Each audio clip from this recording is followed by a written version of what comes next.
اللہ اللہ اللہ اللہ اللہ اللہ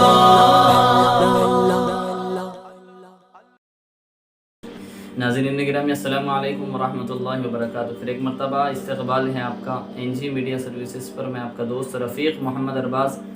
حضرت عمر بن عبدالعزیز رحمۃ اللہ علیہ کی سوانح کی 16ویں قسط کے ساتھ آپ لوگوں کے درمیان حاضر ہوں۔ آج ہم حضرت عمر بن عبدالعزیز رحمۃ اللہ علیہ کی سوانح کے کچھ اہم پہلو پر روشنی ڈالیں گے۔ حضرت عمر بن عبدالعزیز رحمۃ اللہ علیہ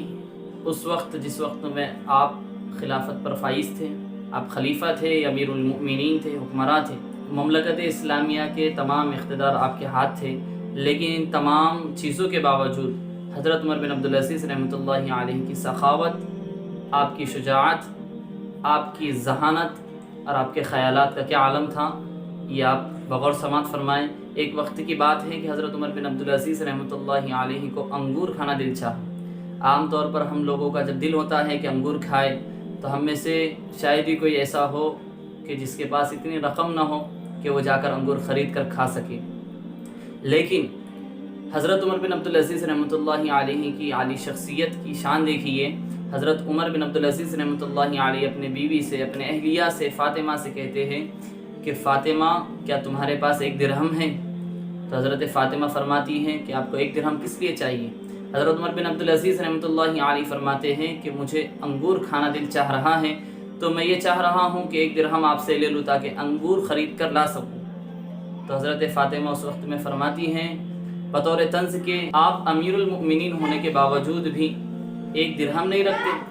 یعنی کہ آپ کی اہلیہ یہ فرمانا چاہ رہی تھی کہ آپ کے پاس 1 درہم بھی نہیں ہے تو آپ امیر المؤمنین کیسے؟ تو حضرت عمر بن عبدالعزیز رحمۃ اللہ علیہ فرماتے ہیں کہ ہاں، میرے پاس 1 درہم بھی نہیں ہے، یہ مجھے جہنم کی ہتکڑیوں سے زیادہ محبوب ہے، یعنی کہ میں اپنے پاس 1 پیسہ 1 درہم بھی نہ رکھوں، یہ مجھے زیادہ محبوب ہے کہ میں اپنے ہاتھوں کو جہنم کے ہتکڑیوں کے سپرد کروں۔ خیر، کچھ دن کا واقعہ ہے، آگے چلتے ہیں۔ ایک وقت کا واقعہ ہے کہ حضرت عمر بن عبدالعزیز رحمۃ اللہ علیہ اپنی ماضی کو یاد کرتے ہیں، اور وہ یہ یاد کرتے ہیں کہ ان کا پہلا زمانہ کتنا اچھا تھا۔ اپنے اہلیہ سے کہتے ہیں کہ فاطمہ، ہمارا ماضی کتنا اچھا تھا۔ حضرت فاطمہ کہتی ہیں کہ ہاں، جس وقت تک آپ ایک صوبے کے گورنر تھے اس وقت تک آپ جو چیز چاہتے وہ آپ کے اختیار میں تھی، لیکن خلافت کے بعد، حکمرانی کے بعد، خلیفہ بننے کے بعد، بجائے اس کے کہ آپ کے پاس ہر چیز آ جاتی، آپ نے ہر چیز سے اپنے آپ کو بچا لیا ہے اور ہر چیز آپ نے ترک کر دی، آپ نے اپنے خواہشات کو ترک کر دیا۔ حضرت عمر بن عبدالعزیز رحمۃ اللہ علیہ جب یہ باتیں سنتے ہیں تو حضرت عمر بن عبدالعزیز رحمۃ اللہ علیہ قرآن پاک کی ایک آیت پیش کرتے ہیں، انی اخاف ان عصیت ربی عذاب یوم عظیم، اور اس آیت کو پیش کر اپنی بیوی سے کہتے ہیں کہ فاطمہ، تمہیں بس یہ دکھتا ہے کہ میرے پاس سارے چیزیں آ گئے، سارے اقتدار میرے ہاتھوں میں ہیں، سب چیزیں میرے ہاتھ میں ہیں، لیکن تم میرے نازک کندھوں کے اوپر پڑے ہوئے اس بوجھ کا کیوں نہیں دیکھتی جو میرے کندھوں پر ہے، جس کی وجہ سے میں اللہ رب العالمین سے اس کے اندر